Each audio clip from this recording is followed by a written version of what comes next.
Greetings. Can you hear me? Yes.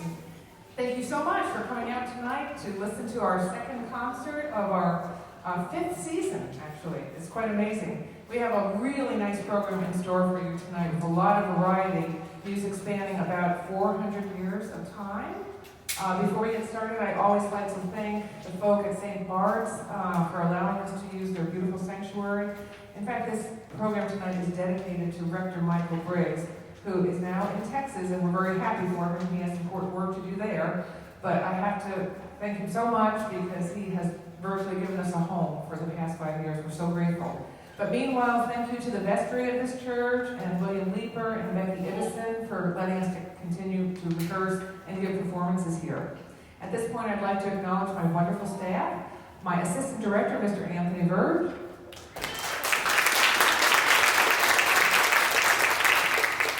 Miss Barbara Gadet on cello, Mr. Nathan Boyd on double bass, Mr. Corey Winters on viola, and my special assistant for this concert, Mr. Mike Burpile.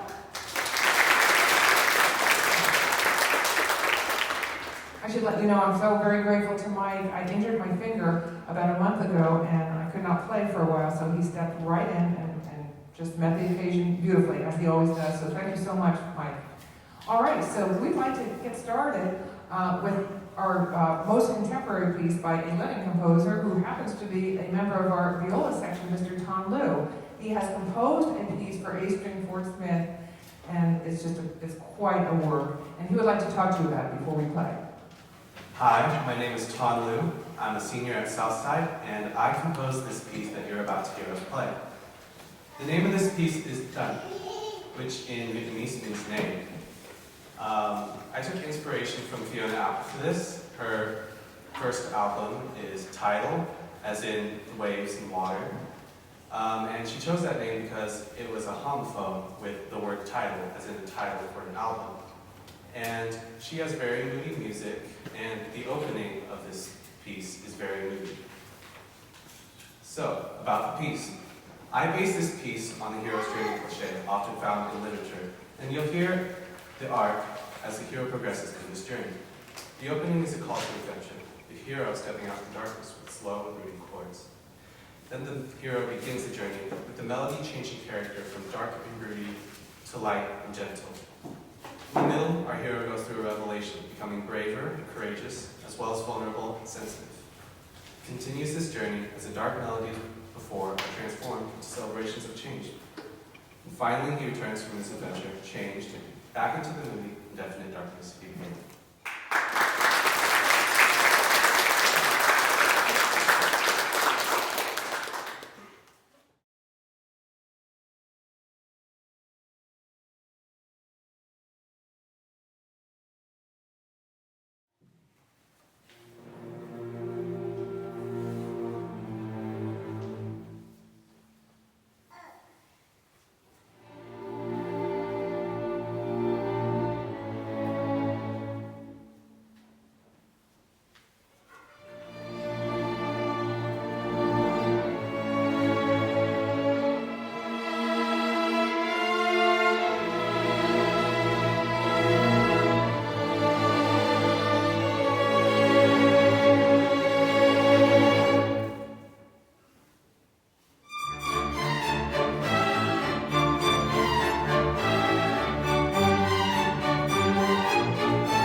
If I failed to mention, Ton is a senior at Southside High School.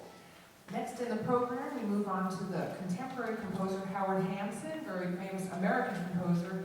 He taught at the prestigious Eastman School of Music. The piece we're about to play is called Rhythmic Variations on Two Ancient Hymns.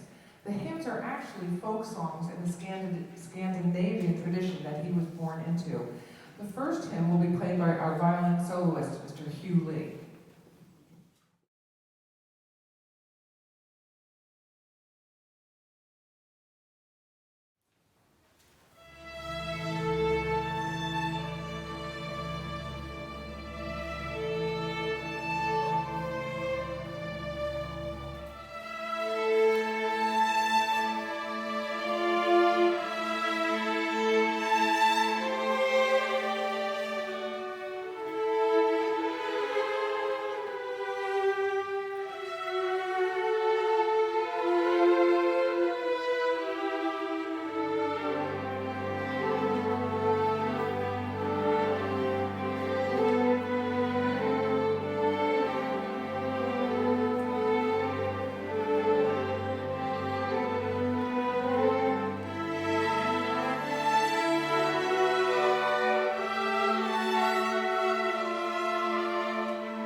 piece on the program is the double bass concerto by Edward Nanny. Now, Edward Nanny is a composer I've not heard about, borough composer who taught at the Paris Conservatory. He was impressed by the virtuosity of a double bass player at the time named Dragnetti. Thus, the concerto, the Dragnetti Concerto. We're playing one movement, and it will be performed by Mr. Adrian Stahl, who is currently a senior at Southside High School.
not too fast.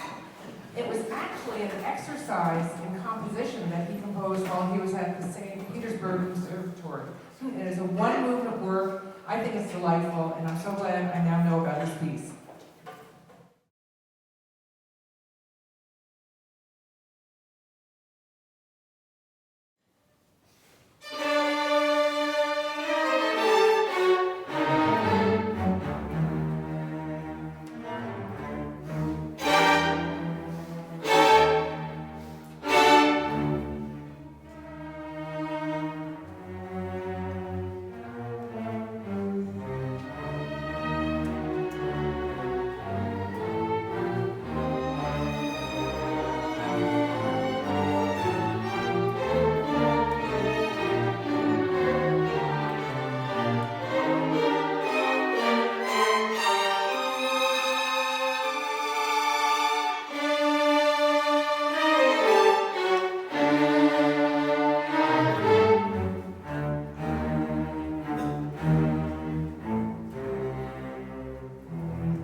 few announcements. I want to thank each of you in this audience for coming tonight, and I want to thank you for supporting us and those that have supported us financially over 5 years' time. Thank you, because we are bigger and better than we've ever been, and we really appreciate your support. If you'll take a look at the last page of your program, page 8, it talks about a very special adventure. We have been invited to perform at the Boston Early Music Festival, which is a very prestigious early music festival. Actually, some folks deem it to be the best in the world. We have been invited to play on the international stage. So we are in the process of raising funds. It's a costly trip. We'd like to take all of us and 3 guest artists.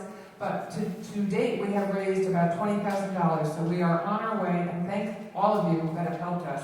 And please spread the word. If you'd like to see us play in Boston, and you would be able to hear us, by the way, on YouTube at some point, please spread the word. And if anyone would like to invite friends or become a subscriber, please have them visit our website, A-Stream-4-Smith, and join our email list. So at this point, I've asked Mr. Winters to talk about our last piece on the program, the Biber, because he does such a nice job, such a historically nice job of talking about music. Thank you. Good evening. This last piece is called Battaglia on 9, which literally means a battle for 9. It's a collection of short movements, each of which paints a picture of some aspect of military life. In some of the movements, Biber tells us what the picture is supposed to be, either in the title of the movement or quite literally with a footnote in the score. The other movements are a little more open to interpretation, so I'll just tell you what I hear when we play them. So to me, the first movement, presto number 1, opens with bugle calls and horn calls. Sometimes the bugles are far away, and sometimes they're very close and loud. In between the horn calls, I hear the scurry and flurry of a military camp. We also hear what might be called a special effect, and I'm going to ask Mr. Biber to demonstrate because we have a few of these. Usually we play with the hair of the bow to get these nice singing tones. But Biber has us play what's called collegno, which means with the wood, which gives a fun percussive sound. And as lovely as that sounds, it sounds even better when everybody does it. It's very fun. The second movement is a musical joke. Biber gives it a title which translates to the dissolute company of all sorts of humor. So imagine some soldiers from many different nations all camped together, each singing their own song, probably after a few drinks. Biber took several folk songs and melodies and stacked them on top of each other, but they don't really work together. In fact, they sound like a mess. It's supposed to sound like a mess. We're doing it quickly. There are 7 different melodies and 4 different keys. There's D major, D minor, C major, G major melodies and 2 conflicting time signatures, and they all kind of crash together at the end into this dissonant chord. As Biber writes in another footnote, this is discordant everywhere, for drunkards are wont to cry out in such different songs. The third movement is another playful one, and we get another unusual technique, which is pizzicato with the left hand. Now, usually we play either arco or pizzicato with the right hand. Yeah, there we go. Playing pizzicato with the left hand allows us to switch back and forth more quickly. Thank you. Next is a movement that Biber calls Der Mars, which some people think is a reference to Mars, the Roman god of war, but more likely this means the march. And we hear the low strings, the cellos and the basses, marching along to the beat of a snare drum. The snare drum effect comes from more collegno, but also from placing a piece of paper over the strings so it will buzz. And we learned as we were doing this that a thicker, heavier piece of paper gives a better sound, something closer to what they would have used at the time. And above this marching beat, a solo violin plays rhapsodic flourishes. And here we get to see how Biber was a violin virtuoso who kind of pushed the boundary on what was possible on the violin as the violin kind of gets higher and higher and higher. The next movement, presto number 3, seems to be purely musical. It is a canon in 2 parts, which means everyone gets to play this dancing melody at some point. Next is an aria. It's a little slow with a very high range. The violas play the bass line. I think of this one as the night before the battle, as the soldiers sit around camp thinking about the next day.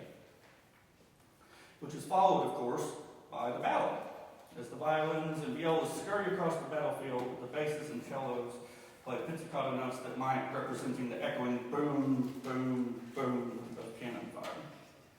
And finally, we end not with a celebration of victory, but with a lament.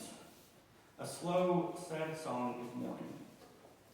It seems an odd way to end with this playful piece, but perhaps it's not surprising when we recall that Biber grew up in the aftermath of the extremely destructive conflict called the 30 Years' War. So I hope you enjoy this piece.